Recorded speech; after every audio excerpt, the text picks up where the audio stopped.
இந்த போறப்பு தான் நல்லா ருசிச்சு சாப்பிட கிடைச்சது.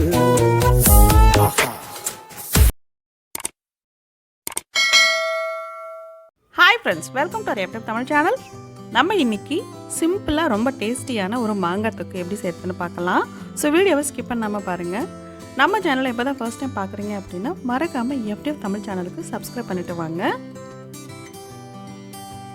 தொக்குக்கு ஒரு ட்ரை பேனில் 1 டீஸ்பூன் அளவுக்கு கடுகு சேர்த்துக்கலாம். 1/2 டீஸ்பூன் அளவுக்கு வெந்தயம் சேர்த்துக்கலாம். இதை கோல்டன் ப்ரௌனாக நம்ம வறுத்து எடுத்துக்கலாம்.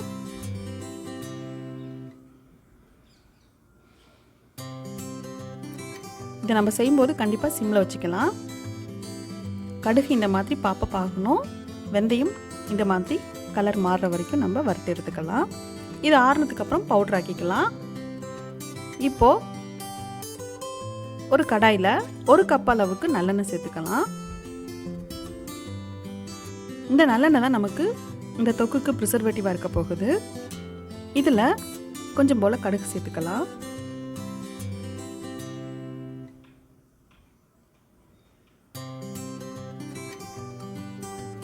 கடுகு பொரிஞ்சதுக்கப்புறம் ஒரு கைப்பிடி அளவுக்கு கருவேப்பிலை சேர்த்துக்கலாம்.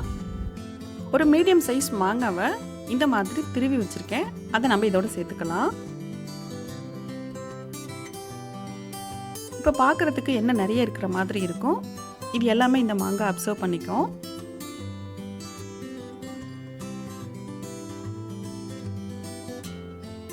அதோட கொஞ்சம் போல் மஞ்சப்பொடி சேர்த்துக்கலாம்.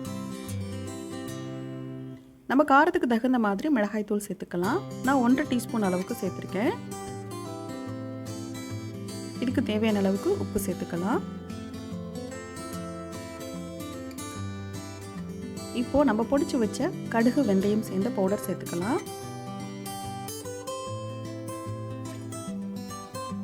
இது எல்லாம் சேர்த்து ஒரு மிக்ஸ் கொடுத்துக்கலாம்.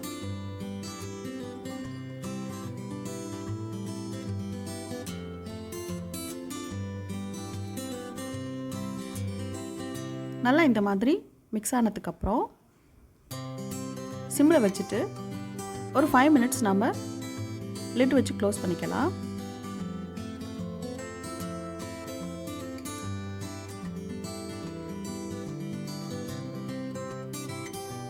இப்போ 5 மினிட்ஸ் ஆயிடுச்சு. நம்ம ஊற்றின நல்லெண்ணெய் எல்லாமே மேலே பிரிஞ்சு வந்துருச்சு. ஸோ இதுதான் ஸ்டேஜ். நமக்கு மாங்காய் தொக்கு ரெடி ஆயிடுச்சு. ஸோ இது வெளியில் வச்சோம் அப்படின்னா 1 வீக் வரைக்கும் வச்சுக்கலாம். ஃப்ரிட்ஜில் வச்சோம் அப்படின்னா ரொம்ப நாளைக்கு வச்சுக்கலாம். அவ்வளோதான், நம்மளோட மாங்காய் தொக்கு ரெடி ஆயிடுச்சு. இந்த வீடியோ பிடிச்சிருந்தது அப்படின்னா உங்கள் ஃப்ரெண்ட்ஸ் அண்ட் ஃபேமிலியோட ஷேர் பண்ணிக்கோங்க, லைக் பண்ணுங்கள். நீங்களும் இதே மாதிரி ட்ரை பண்ணி பார்த்துட்டு உங்களோட ஃபீட்பேக்கை கமெண்டில் சொல்லுங்கள். தேங்க்ஸ் ஃபார் வாட்சிங்.